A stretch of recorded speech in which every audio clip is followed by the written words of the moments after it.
Ours to Protect. Brought to you by Tip FM, the IBI, and funded by Commission Naman with the television licence fee. Good evening, how are you? Ellie Mackey here with you on Ours to Protect. Now, you may remember in the last episode we spoke to Education Officer of Cloghjordan Eco Village, Veronica Ryan. Now, she gave me so much information I had to make it into a two-part episode. So this is part 2 of that visit to Cloghjordan Eco Village. While I was there, I was lucky enough to be given a site tour of the Eco Village, and this is the chats that we had along the way. So when we bought the land, it was originally a farm and it was a 67-acre site, and one of the first things we did was we looked at the site very carefully, and we used permaculture principles to decide how best to lay out the master plan for the eco village. So we decided to divide the area into 4 main spaces. The first was the residential area, so that's where we have our clustered housing. In that area, we consider the car as the visitors in that area. So the roads that are in throughout the eco village and in the residential area particularly are the narrowest you can get away with from a planning perspective.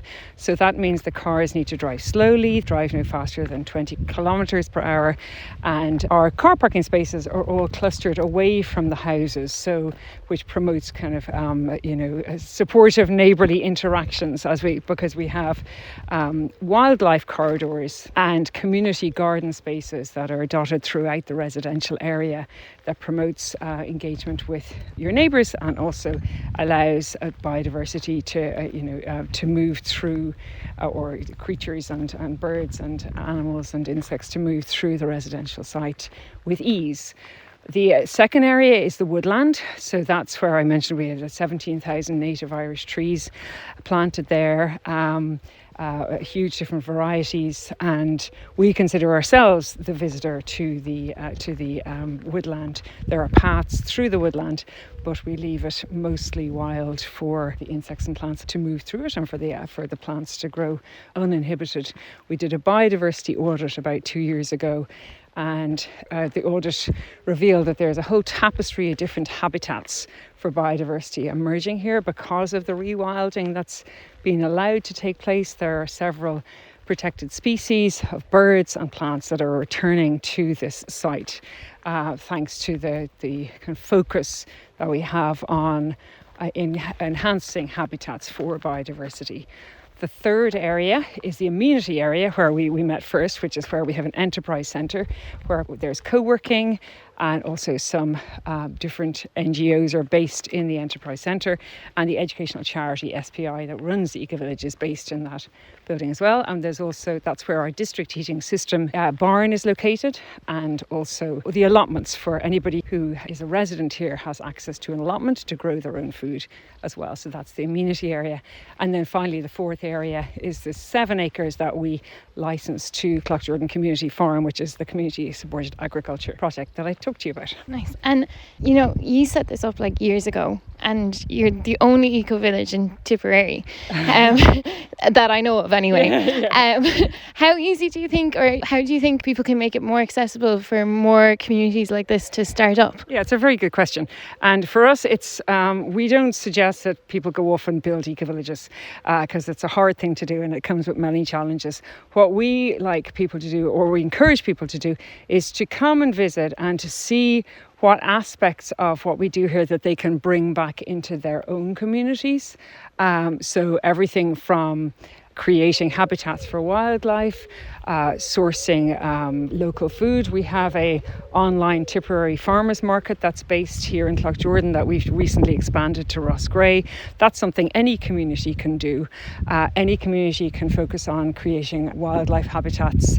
The idea of community well-being that I touched on before, that where if you have a supportive community where you share both your lives but also resources, can make for a much more resilient resilient community and less dependence on external needs and support systems. So we very much see community resilience as a way of working and supporting sustainability in a community. So our recommendation is for people to feel, to be aware of their own connections in their community, to be aware of the history of their community, the heritage of their community. We're doing a project at the moment on heritage apples across the country and different places that have place names based on the Irish for apple, and be connecting with your community history and heritage helps you kind of develop a sense of place, and from that develop a sense of community and a way of introducing new ideas and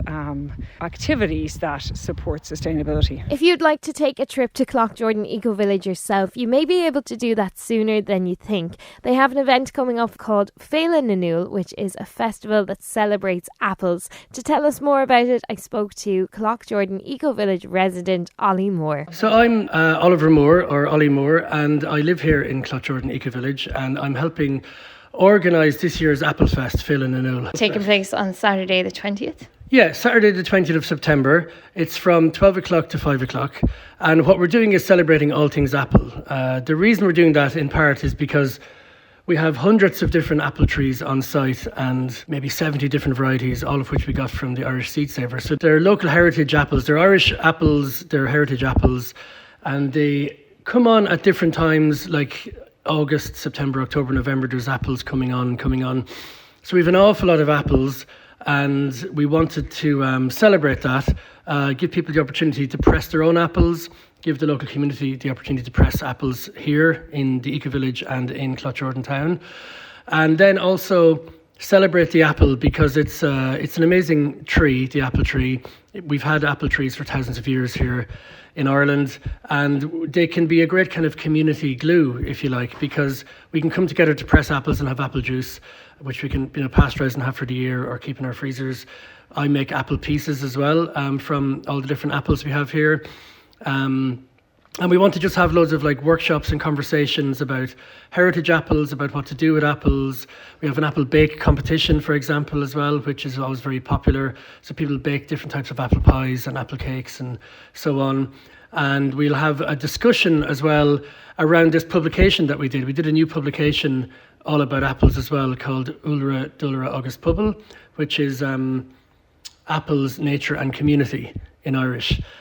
So we did lots on the history of the apple in Ireland, on the economic role apples can play for communities, or for businesses, for farmers, and then also for communities, and also then in the arts. So how you can kind of bring this part of our heritage alive, and also then you can have apples all year round through juicing, through pressing, through making pieces and so on. So it's a very sustainable thing as well. And sorry, when you say making pieces, do you mean making artwork out of apples? No, I mean making apple pieces. Sorry, slices. Yeah, like dehydrated apple slices. So, for example, I personally would dehydrate maybe 400 or 500 apples a year from the apple trees all around us here in the Eco Village. So that means I have apple pieces all year round, which is like dried apple, like you would see apple rings. So it's a version of that.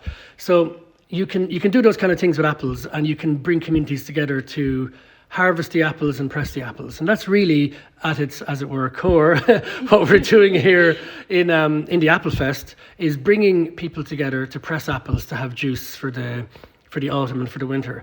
And also there's a real strong biodiversity dimension to having these apple trees as well. They're very well adapted, so they're very good for biodiversity. It's great to have hundreds of trees on site. I mean, it provides food for animals, it provides shade when the weather is too hot, it provides a bit of shelter when it's raining.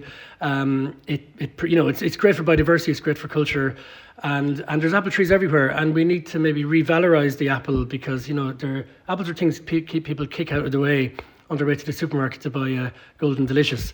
Let's turn that around, and let's make apples an amazing part of our community. So, Olly, what kind of activities can people expect on the day? Yeah, so in the Apple Fest, in Féile, nÚll, people will be able to come, and there'll be great food, there'll be great workshops and demonstrations, there'll be talks, there'll be tours of the eco-village, tours of the heritage apples, and you'll get lots of different information about what to do with apples. There'll be lots of entertainment as well. It'll just be a fun day out for the family, and it runs from 12 to 5, so it's nicely pitched at a good time in the afternoon. And also, if you can, bring bags of your own apples to press, and you'll be able to go home with loads of juice. So do bring containers as well to put your juice into. And does it matter what kind of, like, do you have one variety of apple here, or is there different, like, species, or what's the right word for it? Varieties of apples? Yeah. So what we have here is we have about 75 different varieties of apple, all of which came initially from the Irish seed savers over in East Clare. So we planted those 10, 15 years ago, and now they've come to a certain level of fruition. And so we have dozens of different apple varieties, and some of them are like cookers, some of them are very sweet and juicy. There's lots of different styles and varieties, and they come on all through the season. So already, like in August, you'll be able to get some apples to eat and to press and to make pieces from, especially September and October. But even into November and December, we have apples coming on all the time. So we do have 70, 75 different varieties, and we have hundreds of apple trees. So if you come to Féile and nÚll on the 20th of September, you'll be able to do a tour of the apple trees, and you'll see what the different types are and how to recognise them, and then go home with your own juice as well if you bring apples. And just for people at home, what is there a specific type of apples that you have to juice to make apple juice? Or like, is there, the way there's cooking apples are just for cooking, can any average apple be juiced to make apple juice? Yeah, well, the nice thing about the pressing is that you'll end up probably with 10 or 15 different types of apple in your juice. And it's fine having some cookers in there for sure. I mean, it'll be a bit more of a tart, kind of sour, kind of end of the spectrum flavour. But, you could mix it up and include some sweeter apples as well. Yeah, and I often mix it with fizzy water as well, like to create more of a lively kind of drink. So, it's but bring all your apples because we'll get them pressed and you'll get some juice to take home. We're here now in the Q&BO seed saving polytunnel, and you can see there's actually a family of wrens living in the polytunnel that have made their home here, and there's a lot of forage for them here. So you'll see the plants here are let go to seed. So they're let grow beyond their harvesting stage, and then the purpose is to harvest the seed. So you'll see your sunflowers here that we're preparing to save the seed there. We have this French bean plant that's being left go to seed to see how long and old the beans are growing there. So the seeds will be saved here as well. What else have we got? We've got tomatoes over here. We have our nasturtiums. I think this is a spinach plant. Look at it, it's very beautiful, isn't it? And all of these seeds will then be saved, because for every one seed you save, you can plant another, you'll get another 1,000 seeds from them. So do you deadhead and collect the seeds and then plant them elsewhere? Or store them. So there's a storage unit in the cabin at the back there. So we will store the seeds, and then some of them will go to the farm, some of them we'll keep and make available. And then annually we have a seed share. So people will come from the whole local community, and we will lay out all the seeds, and the seeds will be available for people to exchange and share and take away with them. From seed saving to edible landscapes, biodiversity and reducing their carbon footprint, the residents of Cloghjordan Eco Village really demonstrate how to live sustainably. And on my visit, we discussed almost every topic that I have already covered on this series of Ours to Protect. But an area of climate action that I feel people don't talk about a lot is light pollution. Now, we have a full moon coming up this weekend, and I can guarantee that you will see it clearly if you happen to be in Cloghjordan Eco Village. Dark skies are incredibly important to us as a community. We have a community member here called Gemma who was walking up one night from the Eco Village up onto Main Street, and she looked up and saw incredible stars above her and this beautiful black skies. And when she reached the Main Street, she thought, cloud cover had come in because she couldn't see any stars. But then when she strolled back into the Eco Village, she realised that in fact the reason she couldn't see the stars in the Main Street was light pollution. And when she went back into the Eco Village, she could see the full array of stars again, and she became an absolute advocate for dark skies in our community. And she got in touch with dark skies communities across the world and found out, how best to support and educate our community around the dark skies. The outcome of her advocacy work is that now one of the requirements we have to get planning with Tipperary County Council is to install street lighting. At the moment, there's no street lighting in the Eco-Village, which we love because of our dark skies, but it is a site resolution requirement of Tipperary County Council. So we've partnered with a specialist lighting designer who focuses on biodiversity-friendly street lighting. So we have succeeded in getting funding from the Department of the Environment, and we're just about to start work on this to install the infrastructure for this new lighting. So one of the things that we did when we were designing the lighting for the Eco-Village is we did a survey on the local bat population and a survey on the local moth population. And we were delighted to find that 8 of the 9 species of bat that live in Ireland were found here in the Eco-Village. And we were able to identify their busy spots and where they fly most within the Eco-Village. So we were able to adjust the lighting away from the areas that they fly in to protect and enhance their habitat and to ensure that they remain within the Eco-Village. It focuses on reducing energy by only shining light downwards and not obscuring the night skies. It is also low lumen, so it doesn't interrupt the nighttime activities of nocturnal creatures and birds and animals. And it's designed in such a way that we as a community there's control, so we can decide what level of dimness we want the light and when we want to turn the light off. And the wonderful thing, because of Gemma's work, is that because there's a dark sky committee that's both within the Eco-Village and the village of Cloghjordan, that Tipperary County Council committed to, when they're upgrading the street lighting of the village of Cloghjordan, they will be upgrading them with low lumen as well, which will support us in applying for dark sky status, which is something that allows us to really promote connection and understanding and education of the dark skies. Ours to Protect, brought to you by Tip FM, the IBI, and funded by Commission Naman, with the television licence fee.